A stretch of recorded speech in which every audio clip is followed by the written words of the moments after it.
Yo, what is going on YouTube? I am Germ here. Today we have a pretty big story to talk about coming out of the LEC.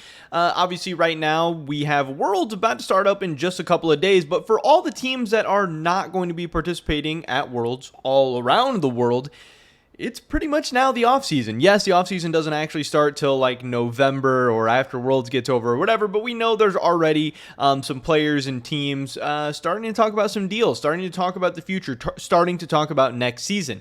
And a lot of that is happening with free agents or even players still with contracts that are being let go from their teams or just allowed to explore options with other teams. And in that group, we have a rather big name player that honestly I've speculated a little bit about, and I've said there's potentially some cool or interesting landing places for him, but we haven't really heard that much about so far in the offseason, at least, like officially or anything like that. But today we do have a very, very big clip. This is from September 23rd, so it's actually a couple days ago, but somebody just sent this to me today. I'm just seeing it for the first time, but I think it's very, very interesting. Makes a lot of sense. It has a big impact, not only on this player, which is obviously Perkz for Team Vitality, but has a big impact on the rest of Team Vitality and really the entire LEC overall, because Perkz is a very, very big name, very, very influential player who not only is a very good player in his own right with a huge brand. You're going to get a ton of fans. You're going to have a chance at immediate success, but also Perkz is a big name player who we can assume a lot of players are going to want to play with as well.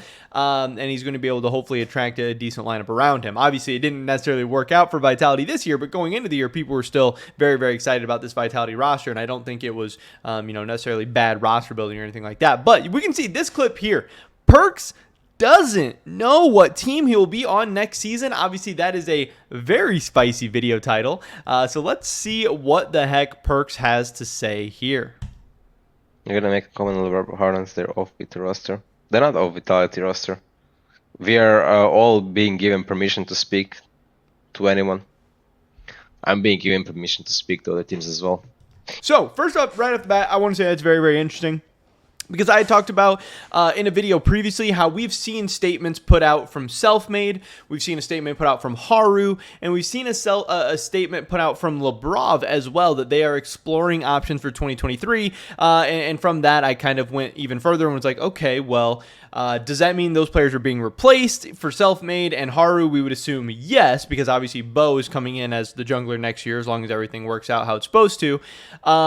And then for Lebrov, is he being replaced? Is he just exploring options? Is Vitality also exploring support options? And if they can't find anything, then maybe they'll want to bring Lebrov back. I don't know. But then also, since we didn't hear those tweets or see those tweets from Alfari, Perkz, and Karzi, and their head coach Mephisto as well, did that mean that those guys were going to be sticking around? Now, I tweeted that out, and I had Eros reply to me, no, no, no.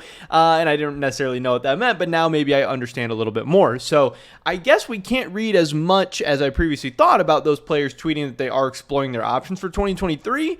But also at the same time, we know that, hey, everyone's been allowed to explore their options. So, but that doesn't necessarily mean that Lebrov is or is not coming back. Again, I still expect Haru and Selfmade to not be back, which wouldn't make any sense. But also it means Alfari and Karzi can also explore their options for 2023 as well, which that's pretty interesting. I mean, it's kind of cool by Team Vitality. Obviously, we see some teams let their players explore their options and let them go for no buyout or even let them go for a buyout while still being able to explore options at any time. And then we see, the old Carlos G2 route where maybe that's not always as allowed. And Perkz has been through both of those.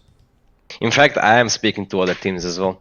I'm speaking to a lot of parts, right? I'm speaking to Vitality and I'm speaking to other teams to find out what is best for me next year. And they've all been given the chance. I just didn't tweet it because I didn't feel the need to. But it's just, which I think can make some sense. Obviously, Perkz is Perkz. He's got a ton of connections. Everyone knows him. If they hear Perkz is available or are allowed to explore options or whatever, he's going to get some phone calls. He has an agent who obviously has all the connections, and Perkz is definitely only going to be interested in so many teams. If there's teams that he is wanting to hear from or might be interested in, he's going to be able to get in contact with them one way or another, not necessarily through a tweet, where a guy like Lebrov, who's a little bit younger, a little bit less well connected, and people maybe don't even know is available, and if they don't know he's available, they might not even reach out, where a guy like Perkz, even when he's not available, there's probably teams reaching out and at least checking in and seeing if there is any way to get anything done. So kind of interesting there. that's something it's something as Neo done is he's just been like nice regarding that. He just gave everyone, look, we don't know what we're doing yet next year, and you're being given permission to speak to other teams. Like, he won't hold us against our will. Like, I don't know if I'm gonna be on Vitality next year or not. There's a good chance I will. There's definitely a good chance I will.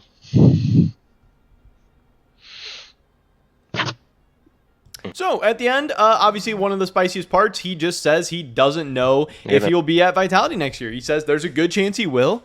But he just doesn't know for sure because he says Neo's being very nice. That's like the CEO, the owner. I don't know exactly what his title is, but one of the head guys at Vitality, Neo, saying that he is being very, very nice. He's saying, hey, we don't know exactly what we're doing yet at this point. If you guys want to see what's out there for you and see if you can find any better options, that's great. I'm sure the players they want back, they'll say, hey, we want you back. But, you know, if there's something better out there, something that makes more sense, we're not going to stop you, which is cool. And especially for a team like Team Vitality, which has not had the success in the LEC of like a G2 or a Fnatic or whoever, you want to build up your reputation. You want to build up kind of rapport with not only the players on your team right now, but the other players and managers and agents stuff around the league that see this kind of stuff. And that definitely paints you in a good light to other people as well, where there's plenty of organizations around the world painting themselves in a bad light. Now, you can also argue from a business perspective that maybe this doesn't make the most sense. Maybe this isn't the best like short-term business decision or anything like that, but I think it is cool if this is what Neo is doing.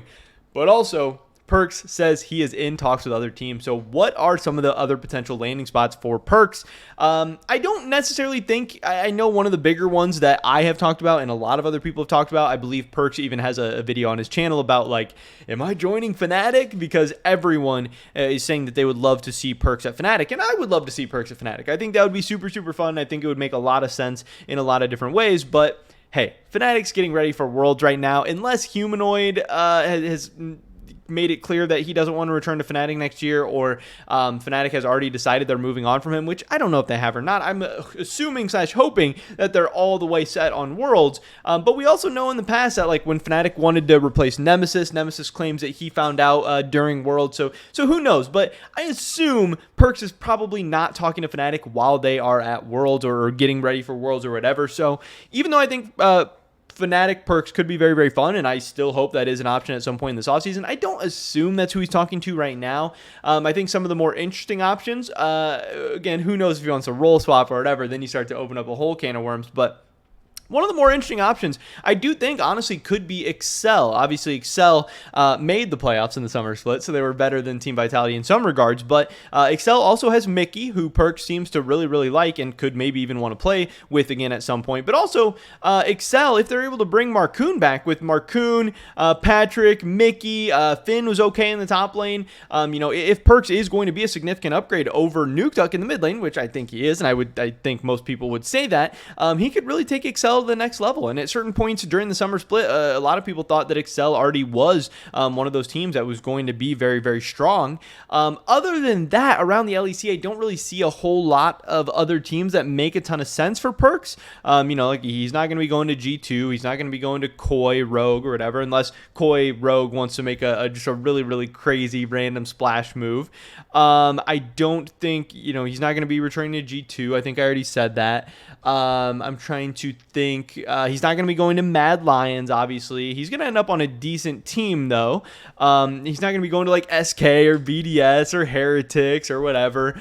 Maybe if K-Corp makes it into the LEC, maybe they could make some crazy run at somebody like Perkz and pair him up with Han Sama and one of these other players. I don't know. To me, it does seem like Team Vitality is probably one of the more logical landing spots. But if Perkz is available and he's talking to other teams, and you have a guy like VTO who's out there talking to other teams, like you start to have a very, very interesting and rather large named free agent class, especially in the mid lane in the LEC. So it's going to get pretty spicy. But just in and of itself, you know, speculation, rumors, whatever aside, just the fact that Perkz is saying, hey, Vitality is letting him explore his options for 2023, and he doesn't know for sure if he will be back to Vitality in 2023. I think that is a very, very big story, and we can take that info and do a lot of information with that. We can do a lot with that information going forward. So it's pretty fun, and I wanted to get that info out to you guys. But that's pretty much it for this video today. Definitely drop a like if you guys did enjoy it. I would appreciate that so much. Leave a comment down below. Let me know what you guys think about anything we talked about in this video today. Subscribe, stay up to date on my latest content. Hope we catch you guys in the next one. But until then, peace.